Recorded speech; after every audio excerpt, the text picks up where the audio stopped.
Welcome to Hood Champion Boxing and Sports. In boxing, you find a way to win or you find a way to lose. Rolando Romero, Rolly, Crazy Rolly. This guy's become like the people's champion, man. This guy, he gets shown a lot of love wherever he goes now.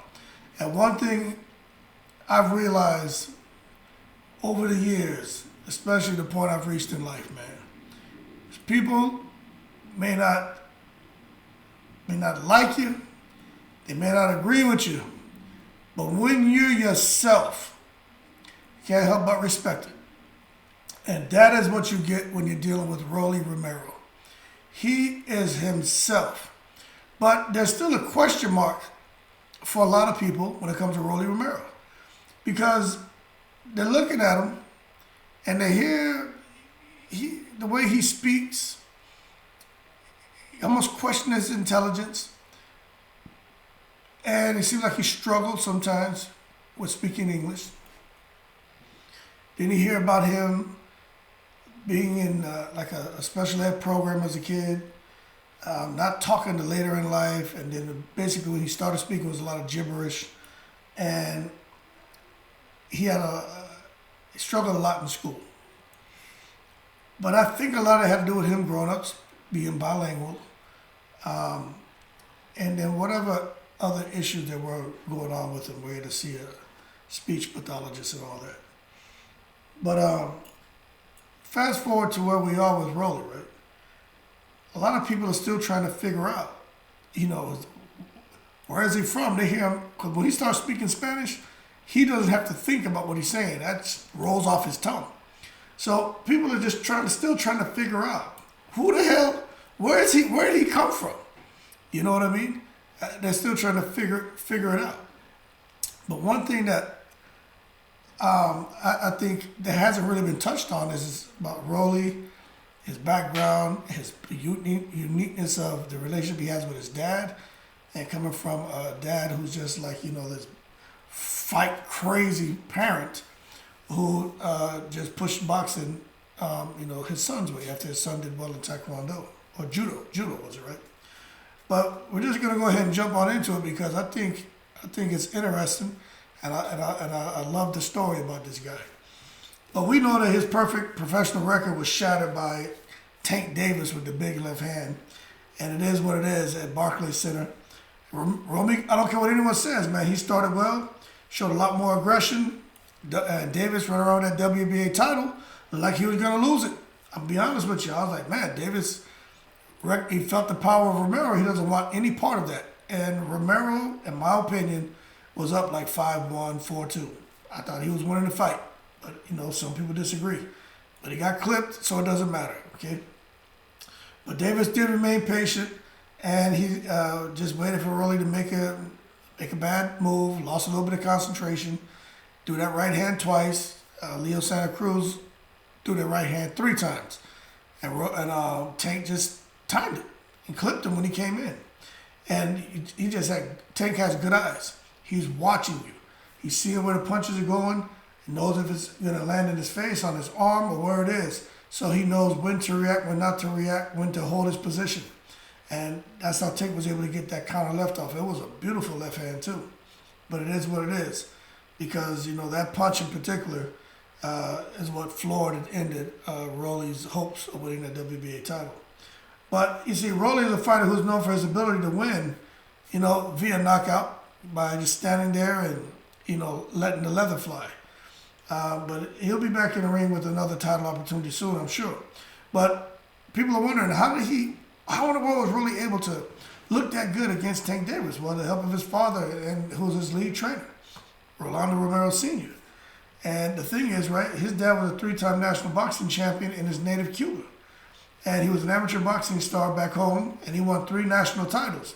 But, Cuba has its issues with boxing and the government regulations, and it prevented him from pursuing professional boxing.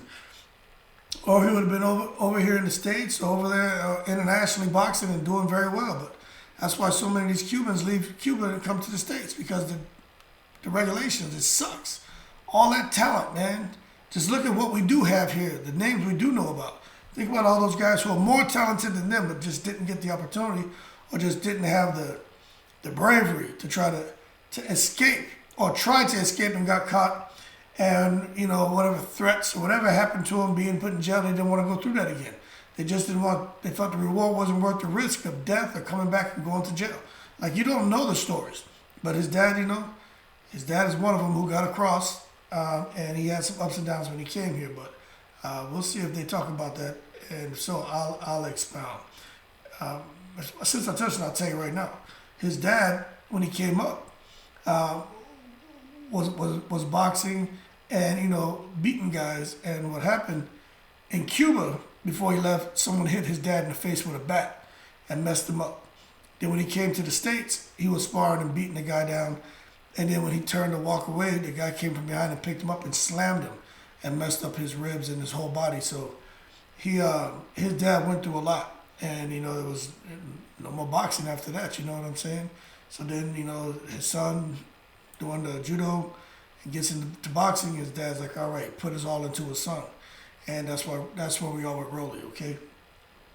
But anyway, his dad decided to defect, but the regime didn't make it easy for him, okay?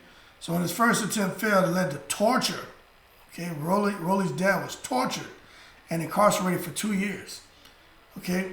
He tried to escape originally when he was 27, and they arrested him and put him in prison for 2 years. They fed him nothing but a spoonful of rice at night and a cup of sugar water. They fed him that for a month straight, and he was there for 2 years. That's crazy. 2 years of torture strengthened his dad's resolve. He plotted another escape, attempting to involve an arduous swim across risky waters to Guantanamo Bay. Swimming from Cuba. Anyway, man, crazy. But anyway, during that swim, the Cuban authorities, if they would have caught him, they would have killed him. And they shoot you on sight. But his dad swam overnight with his friend, but his dad's friend just couldn't keep up, and his friend drowned. And his dad made it to Guantanamo Bay. He was there for 3 weeks. They flew him to Miami, and that's where he met up with his brother. Romero made it to the United States, but couldn't establish a boxing career in the United States. So he made it here, but he couldn't, you know, establish the boxing career. And it says, Rolly grew up in a rough neighborhood and was initially interested in judo. Talking about Rolly, crazy Rolly. So he was born 14 October 1995, 2 years after his dad arrived. And he was raised in a rough neighborhood, man. So I guess downtown Las Vegas is bad with a lot of violence. I don't know. But Rolly wasn't interested in boxing at first. He was interested in judo. He started taking trips to his father's homeland, where he wanted to make the Olympic boxing team. But it is what it is. It didn't happen. So he had messed things up with a girl. Rolly did, man, and he didn't care for boxing as much. He kept telling her he was going to go to the Olympics, but he didn't make it, and found out that he fell in love with boxing, and boxing gave him life, and he wanted to create a legacy and fulfill his dad's dreams of becoming a multi-division world champion. So Rolly is living his dad's dreams, man, and his dad's very proud, and it sounds like his dad just wants him to do his best. But so what people are like, is Rolly Cuban? Well, his dad is Cuban. His mom is from America. So Rolly is of two races, and his mom really doesn't like the limelight, man. She supports her son, and she's just all about just kind of staying out the limelight. But she supports him, she's dedicated to him, and she says none of it would be possible. He says none of it would be possible without his mother's support. But so when you see Rolly and you see him out here, man, and being so vocal and outspoken and getting in the ring and being able to represent himself the way he has, it's because of his father's pedigree, man. And his father being Cuban and having just that connection culturally with the Casamayors, the Uriocas, Gamboas, what's his name, man? The Laras, and guy who just fought, man, Yugas. You know, so Rolly has access to some ex-pro boxers, active pro boxers, Cubans, who other people may not be able to have that kind of access to, who can really help bring him along. And that's why you saw him look fairly well in that tank fight. And people can say, oh, he was inexperienced and he got caught. Well, Leo Santa Cruz got caught, didn't he? Okay, so let's just put things in perspective.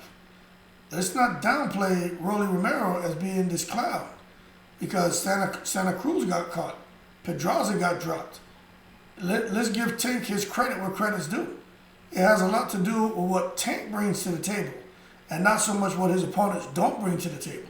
Okay, but as far as Rolly Romero, man, you know, his mother is a black American, dad's Cuban, and he's of too. And what I really like the fact is, the mother wanted to make sure her son knew his culture, and Rolly learned Spanish, and Rolly lived in Cuba for quite some time. I think 6, 7, 8 months. He lived in Cuba and went to school in Cuba, so that helped him a lot too. See, people don't know that about Rolly, but the thing I think a lot of people don't realize, and that's why I want to bring it to you guys, is his dad was a bad boy, man. He just got hit in the face with a bat, some crap in Cuba, swam across to the States, was in the ring sparring. Someone, I guess he got the best of the guy, that picked him up, slammed him, messed his ribs up. His whole side of his body was swollen. So he got hurt. He got hurt. Been through a lot, man. And then all the torture and crap he went through. Rolly is a success story, and it's just crazy, man. And I kind of, if you have parents who are from another country, right? Sometimes you hear very positive stories and positive experiences. People come up, go to school, then they get a visa to work. After they graduate college, and things open up and everything works out. Okay, then you hear the stories of, guys coming up for whatever reason, visa expires, now they're illegal, and they're, kind of trying to duck and dodge immigration and trying not to get deported, figure out a way to get back in the country, and it's just problem after problem. Nowadays, it's definitely not that easy. But then you hear the stories about these guys coming out of Cuba or Haiti or wherever, and just like for this man to swim in that water, man, for that long, what kind of shape you have to be in. That's like suicide, man. And just to see him still here, man, these stories. Even the one with Rolando Lara, I think he said he was on a boogie board or a raft or an inner tube, something crazy, and swam across the ocean on that shit. Like, when you hear their stories, if you aren't appreciative of your situation, roof over your head, food, love, being able to just wake up, you know what I mean? And not have to want for anything. Like, if you're not appreciative, man, you need to listen to these guys' stories, because they have stories that are interesting in. I understand it to a certain extent, man. I'm first generation born over on this side, But I've heard stories, not people ain't from Cuba, but from the Caribbean. And I've heard stories, and I've known people. And I've seen what happens when some guys come up here and things don't go their way, you know what I mean? And I've seen both extremes where things turn out wonderful, the American dream happens, and the other extreme where, man, it's just not good. Okay, so for Rolly Romero, man, he's an interesting guy, and he, so many people love this guy, man, because he's just himself. He's a little crazy, but I think that's good, because contrasts make the world beautiful. But for those of you who didn't know, that's Rolly Romero, man, in a nutshell. Very fun guy, family. Oh, look who came in here. Damn, Daddy almost doing the video. Say hi. All right, but Rolly Romero, man, interesting family.